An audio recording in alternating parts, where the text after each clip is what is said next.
एक multi level parking की व्यवस्था हम शहर को दें, उसके बाद हम दुकानदारों से या किसी से शिकायत करने के अधिकारी होंगे कि हम।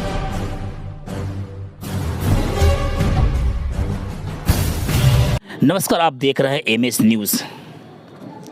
नगर निकाय चुनाव बिहार सरकार में, जैसे बिहार में एक घोषणा हुआ था स्टार्टिंग दौर में, फिर किसी कारण स्थगित हो गया था, फिर से कहीं ना कहीं सुखबुहार जो है वो शुरू हो गया। लेकिन एक ऐसा प्रत्याशी है जो यूथ पावर है, युवा है, स्थगित होने के बावजूद भी अपने अभियान को इन्होंने स्थगित नहीं किया, बल्कि क्षेत्र में घूमकर एक एक वार्ड में जाकर जनता के समस्या को सुनकर एवं उनके समस्याओं को नोटिस करते हुए एक अभियान चला रहे हैं। एक ऐसा अभियान जो सबका मिले अधिकार, सबको मिले सम्मान, और नगर परिषद शिवहर जो है कैसा हो, जिसके मेरे सामने एक मौजूद है, उस पर चर्चा करने के लिए मौजूद है। इनका विज़न, इनका मिशन और इनका लक्ष्य क्या है, जो आइए उनसे हम रूबरू करते हैं। राजनंदन सिंह एक कहीं न कहीं एक अपने आप में एक आंधी और तूफान की तरह इनकी वाणी जो लगता है वो समाज के हर एक तबके को सीधे तौर पर जो है वो दिल पे कहीं न कहीं वार करता है। तो आइए उनसे रूबरू कराते हैं। पहले मीडिया में स्वागत है आपको। धन्यवाद, बहुत बहुत धन्यवाद। सर, पॉलिटिकल में आने का आपका उद्देश्य क्या है? पॉलिटिक्स में आने का उद्देश्य समाज में ये जो कुव्यवस्था हमारे राजनीति में फैली हुई है और राजनीति ने जो हमारे समाज की दुर्दशा कर रखी है, हमारे शहर की दुर्दशा कर रखी है, इसकी वजह से मुझे पॉलिटिक्स में आने का मैंने सोचा और इसमें परिवर्तन लाना ही मेरा लक्ष्य है। राजन जी, एक समस्या अक्सर नगर निगम में रहता है, विशेषकर नगर पंचायत या कहीं का देख लीजिए आप, जल जमाव और उसकी निकासी के लिए काफ़ी समस्या होती है। इस पर अगर जनता ने अगर आपको मौका दिया तो ठोस कदम आपकी तरफ से क्या होगा? जी, शिवहर के लिए तो ये सबसे बड़ी समस्या है। हमारे पास हमारे लगभग वार्ड्स में नाला तो निर्माण कर दिया गया है, ज़्यादातर वार्ड्स में अभी पूर्ण रूप से नाला निर्माण नहीं है हर जगह, लेकिन उस पानी के निकासी की व्यवस्था कहीं नहीं है और कहीं भी नाले का कोई लेवल नहीं देखा गया है।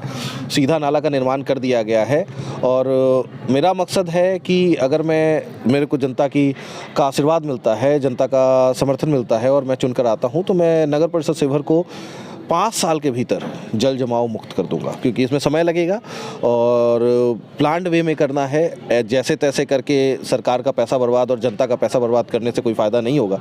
इसको एक प्लान्ड वे में करना है, तो इसके लिए थोड़ा सा समय लगेगा, इसलिए मैं 5 साल का वक्त मांग रहा हूँ। सर, नगर निकाय चुनाव डिफरेंट हो रहा है इस बार, विशेषकर जनता को सीधे अधिकार दिया गया है कि सब अपने पसंद के जो लीडर को चुनने का अधिकार है। तो क्या इसको कैसा मानते हैं आप? यही तरीका होना चाहिए था चुनने का। जनता निर्धारित करे कि उसके लिए बेहतर क्या है। अब हम पहले मेंबर चुनते थे, चेयरमैन चुनते थे, तो जनता ने तो एक मेंबर को चुना और किस प्रकार से चेयरमैन चुना जाता था ये समाज भी जानता है, ऐसी बात नहीं है, उस पर टिप्पणी करने से कोई फ़ायदा नहीं। मगर अब ये जनता के हाथ में है, जनता अपना भविष्य खुद निर्धारित करेगी। वो कैसा शिवहर बनाना चाहती है, कैसा व्यक्ति सत्ता में लाना चाहती है जो कि शिवहर और उनके विकास के लिए काम करे। राजन का लक्ष्य क्या है? राजन का लक्ष्य है एक शिक्षित, सुंदर और प्रगतिशील शिवहर बनाना।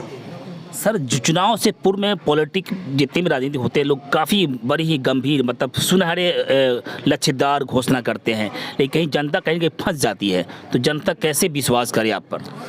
देखिए, मैं ये चीज़ बार बार कहता हूँ कि मैं अभी बोल ही सकता हूँ। बात सत्य है, हर आदमी घोषणा करते हैं, हर आदमी लुभावन बातें करते हैं ताकि जनता का उनको वोट मिल जाए। मैं हर जगह ये चीज़ दोहराता ही रहता हूँ कि हो सकता है कि मैं भी झूठ बोल रहा हूँ।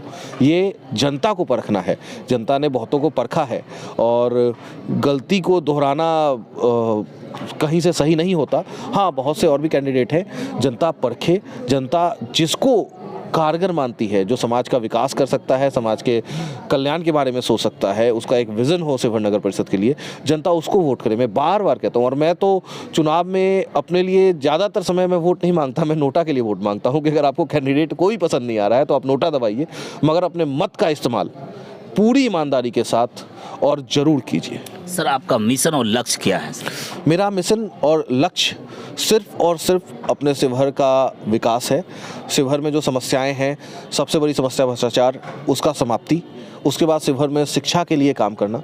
अशिक्षित समाज होने के कारण हमारे यहाँ ये सारी समस्याएं हैं, मैं ये मानता हूँ, तो उसके लिए काम करना मेरा सर्वप्रथम लक्ष्य है। जल जमाव से शिवहर की मुक्ति, ये भी हमारे लक्ष्य में है। साथ ही साथ नगर परिषद शिवहर में जो भी हो सके जो रोज़गार कैसे बढ़ेगा, कैसे नौकरियां आएंगी, कैसे यहाँ पे कुछ और बिजनेसेस आएंगे, इसके लिए भी विचार करें, कोई प्लान बनाएं। अगर मेरे अधिकार क्षेत्र में नहीं है तो जिनके भी अधिकार क्षेत्र में है ये काम, उनको हम निवेदन करें, आवेदन लिखें या जैसे भी हो, इस पे मैं प्रयास करूंगा। सर, राजनीतिक में युवाओं का आना कहीं ना शुभ संकेत है प्रगति और विकास के लिए, इसमें क्या कहना चाहेंगे सर आप? बिल्कुल सही बात है, युवाओं को इसमें आना ही चाहिए। और मैं तो ये नहीं मानता कि सिर्फ युवा ही विकास कर सकते हैं, मैं इस चीज़ से इत्तेफाक नहीं रखता। अगर अच्छी मनसा, अच्छी सोच और अच्छे विज़न के साथ कोई भी आए, अगर वो विकास करना चाहता है, वो समाज में शिक्षा फैलाना चाहता है, एक अनपढ़ व्यक्ति भी अगर समाज में शिक्षा की बात कर रहा है और शिक्षा फैलाना चाहता है, तो उसको बिल्कुल प्रोत्साहित करना चाहिए और बिल्कुल उसका साथ देना चाहिए। सर, विकास एक शब्द ऐसा है जो सबकी जुबान पे होता है। अब विकास का शब्द सर सभापति पद के लिए क्या राजन के जो अगर जनता ने मौका दिया तो उसके कैसा सुनाना मौका मिलेगा, देंगे आप? विकास के लिए तो मैंने आपको बताया कि नगर परिषद में जो जल जमाव की समस्या है उसको दूर करना मेरा प्रथम लक्ष्य है। शिवहर में कहीं पे एक जगह ढूंढ के एक मल्टी लेवल पार्किंग बनवाना। अगर कुछ नहीं होगा तो नगर परिषद शिवहर के अंदर भी जगह है, कुछ नहीं होगा, अगर जनता को सुविधा देनी है तो हम थोड़ा कष्ट काट लेंगे, लेकिन जनता के लिए पार्किंग की व्यवस्था देंगे, सुलभ शौचालय की व्यवस्था देंगे और साफ़ सफाई की व्यवस्था दुरुस्त रहेगी हर गली हर मोहल्ले में। ये नहीं कि मेन रोड पे झाड़ू लग रहा है और बाकी जगह गंदा है, ये चीज़ें नहीं होंगी। और जनता जिसके लिए हमें टैक्स देती है वो हक उनको पूर्ण रूप से वापस किया जाएगा। एक सवाल तो आपसे बनता है कि शिवहर ज़िले में इसको आप भी फेस कर रहे हैं और आप भी देख रहे हैं और जनता भी देख रही है, यहाँ पे है ट्रैफिक जाम की समस्या। अगर जनता ने अगर आपको सभापति कुर्सी पे बिठा देता है तो क्या इस समस्या को कैसे निदान दिलाएंगे? देखिए, सबसे बड़ी समस्या अभी ट्रैफिक जाम की है जल जमाव के बाद, क्योंकि हमारा शहर बहुत छोटा है मगर अब यहाँ पे रस बहुत ज़्यादा हो गया है। एक सड़क जो हमारा ब्रांच रोड बन सकता था वो जल जमाव से ग्रसित है, जिसके कारण ट्रैफिक उधर डाइवर्ट नहीं हो पा रहा है। सारा ट्रैफिक एक ही रोड पर है। सबसे पहले उस रोड को दुरुस्त करके कुछ ट्रैफिक को उधर डाइवर्ट करके आप थोड़ा सा निजात पा सकते हैं। दूसरा, यहाँ बहुत ज़्यादा आवश्यकता है पार्किंग की। अगर पार्किंग की सुविधा मिलेगी तभी जनता कहीं जाके पार्क कर पाएगी, नहीं तो आप सिर्फ चालान करते रहेंगे और फाइन करते रहेंगे और सुविधाएं नहीं देंगे, ये कब तक जायज़ है? तो मेरा मकसद है कि जैसे भी हो जगह का व्यवस्था करके, कुछ नहीं हो तो नगर परिषद का जो ही जगह है उसी में एक मल्टी लेवल पार्किंग की व्यवस्था हम शहर को दें। उसके बाद हम दुकानदारों से या किसी से शिकायत करने के अधिकारी होंगे कि हम पार्किंग की व्यवस्था दे रहे हैं फिर भी यहाँ पे गाड़ियाँ क्यों लग रही हैं। उससे पहले हमको अधिकार नहीं है कि हम किसी को रोके या टोके कि आप गाड़ियाँ रोड पे क्यों खड़ा कर रहे हैं, क्योंकि आप खड़ा करने का जगह दीजिएगा तभी तो आप किसी को बोलिएगा। कोई व्यक्ति यहाँ पे सुंदरपुर से आ रहा है, कोई व्यक्ति खैरवा से आ रहा है, कोई व्यक्ति आपको बिशनपुर मान सिंह से आ रहा है या और पिपराढ़ी से कहीं और अन्य जगह से आ रहा है, तो क्या जस्ट यहाँ हम पार्किंग की व्यवस्था नहीं दे पा रहे हैं इसके लिए वो अपना गाड़ी घर पर छोड़ के आए या तो पैदल आए शहर में? तो इसके लिए पार्किंग की व्यवस्था देनी भी होगी हमें और साथ ही साथ सड़कों की व्यवस्था भी दुरुस्त करनी होगी। सर, एक बात बहुत ही आपका मजबूत नारा है, जहां आप सभा करते हैं या होल्डर बैनर पोस्टर, भ्रष्टाचार मुक्त शिवहर बनाएंगे, ये कैसे कर सकते हैं आप? जी, भ्रष्टाचार मुक्त शिवहर मैं बार बार कहता हूँ, भ्रष्टाचार मुक्त शिवहर तो बस सोच लेने भर से हो सकता है। एक अच्छी सोच के साथ कोई व्यक्ति अगर उस कुर्सी पे बैठता है कि नहीं मुझे चोरी नहीं करना, मुझे अनर्गल उगाही नहीं करनी, जनता से मुझे लूटना नहीं है, तो उसी से भ्रष्टाचार मुक्त शिवहर का निर्माण हो सकता है, सिर्फ सोच लेने भर से। हाँ, इसके लिए एक कदम और मैंने आगे अब रखा है। मैंने सब कुछ पता करके कि ये संभव है या नहीं, उसके बाद मैंने ये भी अपने घोषणा पत्र में डाला है कि मैं शिवहर नगर परिषद को डिजिटल करूंगा। इससे पहले भी शिवहर का वेबसाइट है। वैसे बहुत बड़ी बात कह रहे हैं सर कि अगर जनता ने आपको मौका दिया तो शिवहर नगर परिषद वो डिजिटल तौर पर जो है वो होगा, इसे कैसे करेंगे? जी बिल्कुल, शिवहर नगर परिषद को डिजिटल में करूँगा। शिवहर नगर परिषद की वेबसाइट अभी भी है जहाँ तक हमको पता है, लेकिन उसका कोई बड़ा रोल नहीं है इसमें। अगर हम सारे चीज़ों को डिजिटल कर देते हैं, लोगों के मोबाइल तक पहुंचा देते हैं कि उनको अगर कोई आवेदन देना है, कोई शिकायत करनी है या कुछ भी करना है, टैक्स पे करना है, कुछ भी करना है, वो अपने मोबाइल के एक ऐप से कर सकते हैं या अपने लैपटॉप पे या मोबाइल पे एक वेबसाइट खोल के वहाँ से कर सकते हैं, एक सिक्योर्ड वेबसाइट। तो ये भ्रष्टाचार में रोकथाम में काफ़ी सहयोग करेगा, क्योंकि जब आप ऑफिस के संपर्क में ही नहीं आएंगे, आप अपने मोबाइल से ही काम कर लेंगे, तो आपसे कोई पैसा कैसे डिमांड कर सकता है। और मैं बार बार एक चीज़ में बिलीव करता हूँ कि जब तक मैं स्वयं से ये चीज़ ना करूं, मैं किसी भी स्टाफ और ऑफिस को ब्लेम नहीं कर सकता कि वो हैं या नहीं हैं, मगर अगर ऐसी समस्या और ऐसा कंप्लेंट शिवहर नगर परिषद से आ रहा है तो कहीं ना कहीं कुछ ना कुछ दोष है। तो उसके निदान के लिए हमें चाहिए कि हम एक ट्रांसपेरेंट व्यवस्था दें, पारदर्शी व्यवस्था दें, जहां जनता जो कुछ भी करे और जनता जो भी आवेदन करे, जो भी शिकायत करे, उसके बारे में हर एक व्यक्ति को जानकारी रहे कि उस पर किस तरीके से कार्य हो रहा है, किस तरीके से उसका निदान हो रहा है।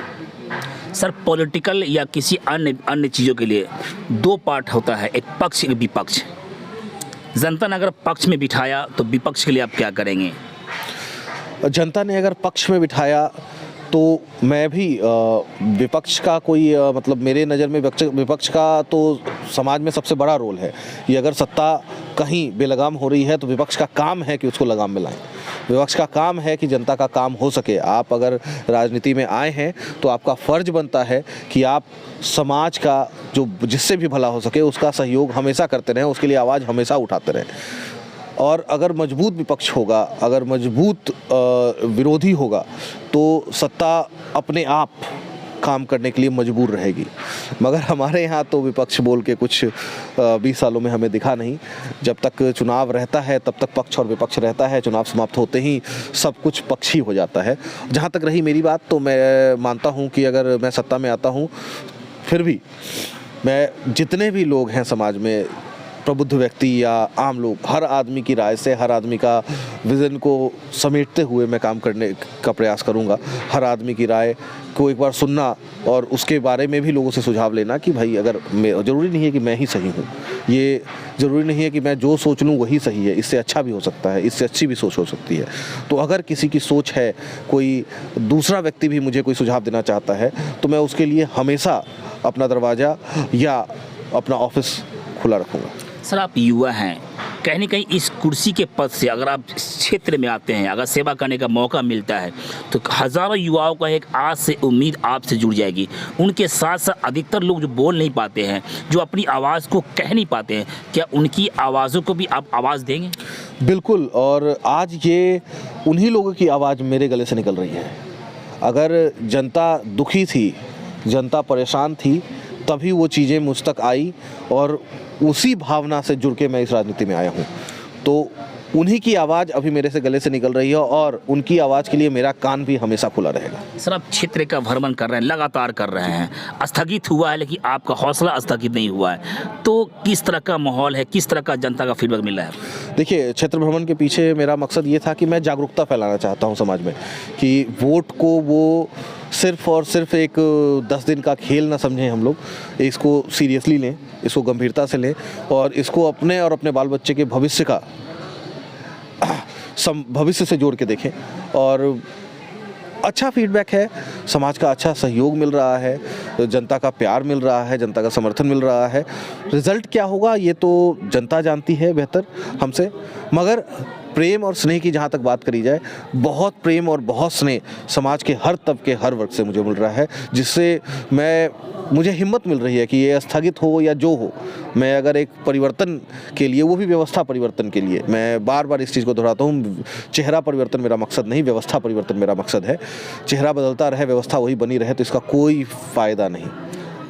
धन्यवाद। अभी मेरे सामने थे राजन नंदन सिंह, जिन्होंने कही बड़ी ही खुल के विस्तार के साथ जो सभापति के पद की जो जिम्मेदारी होती है, उन जिम्मेदारियों को भी इन्होंने कर्तव्य और ईमानदारी के साथ निभाने के साथ साथ एक बहुत बड़ा इन्होंने घोषणा किया है कि शिवहर जिला जो है, अगर मुझे मौका मिलता है तो डिजिटल प्लेटफॉर्म हर हाल में होगा। जिनकी आवाज़ दब गई है उनकी आवाज़ को बुलंद करना भी हमारी पहली जिम्मेदारी होगी। और रही बात यहाँ जल जमाव और नगर में जो ट्रैफिक जाम होता है, उन सभी के लिए इनके पास विशेष और ठोस तरीके से इनका मास्टर प्लान बनकर तैयार है। बस उम्मीद है आपके एक वोट का वोट आपका अधिकार है, जिसको चाहेंगे उसके सर पे जरूर सभापति का ताज होगा। बस इतना ही। छोटी बड़ी खबरों के लिए आप एमएस न्यूज़ चैनल को सब्सक्राइब करें, लाइक करें, शेयर करें। अच्छा लगे तो हमें कमेंट का सुझाव अपना जरूर दें। धन्यवाद।